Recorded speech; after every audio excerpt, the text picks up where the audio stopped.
Olivier Stirn, ministre du Tourisme, obligé de quitter le gouvernement après le scandale des figurants payés pour remplir la salle de son colloque politique qui n'intéressait personne.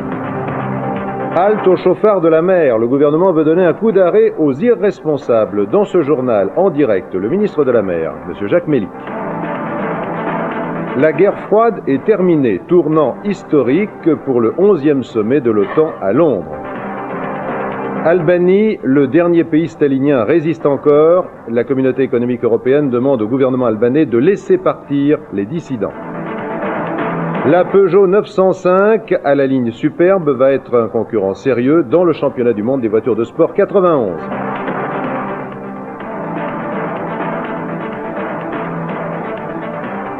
Football, depuis l'échec britannique d'hier soir, on connaît l'affiche de la finale du Mondialé, ce sera Allemagne-Argentine.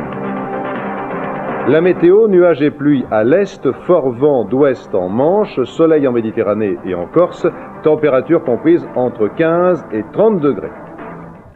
Olivier Stirn, ministre du Tourisme, ne voulait pas démissionner, il l'avait dit hier à 20h, et puis il a été obligé de le faire un peu plus tard dans la soirée. L'explication et l'histoire de cette folle journée avec Pascal Misreille. Olivier Stirn n'est plus ministre. 22h hier soir, un communiqué de l'hôtel Matignon annonce le départ du ministre du Tourisme à sa demande selon le texte.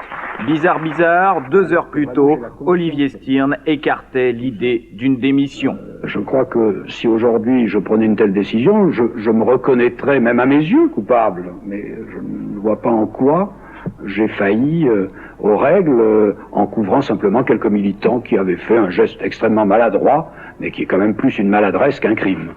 Stirn limogé, au début de la semaine, les états généraux du progrès, organisés par son club Dialogue 2000, ne font pas recette. C'est embêtant, car le gratin de la gauche française doit s'y produire. Alors, pour remplir la salle, les organisateurs du colloque engagent une centaine de figurants via la NPE et une agence spécialisée. Des figurants payés chacun 349 francs. Résultat, Fabius, Chevènement, Mauroy et les autres vont discourir sans le savoir devant des gens payés pour les écouter. Du jamais vu, ils deviennent les dindons de la farce, les socialistes lâchent alors Olivier Stirn. Incontestablement, c'est le mauvais exemple. Si M. Stirn voulait donner un très bon exemple, je vois bien ce qu'il devrait faire. Cette affaire fait également les choux gras de l'opposition. Curieuse façon de promouvoir le tourisme populaire.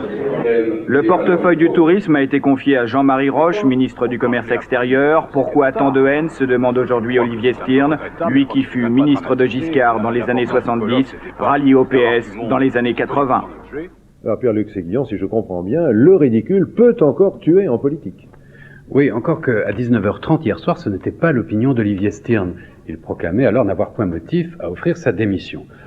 François Mitterrand et Michel Rocard en ont jugé autrement. Après s'être longuement entretenus au téléphone, ils ont estimé que les dégâts politiques entraînés par cette affaire un peu courtelinesque risquaient d'aller s'amplifiant.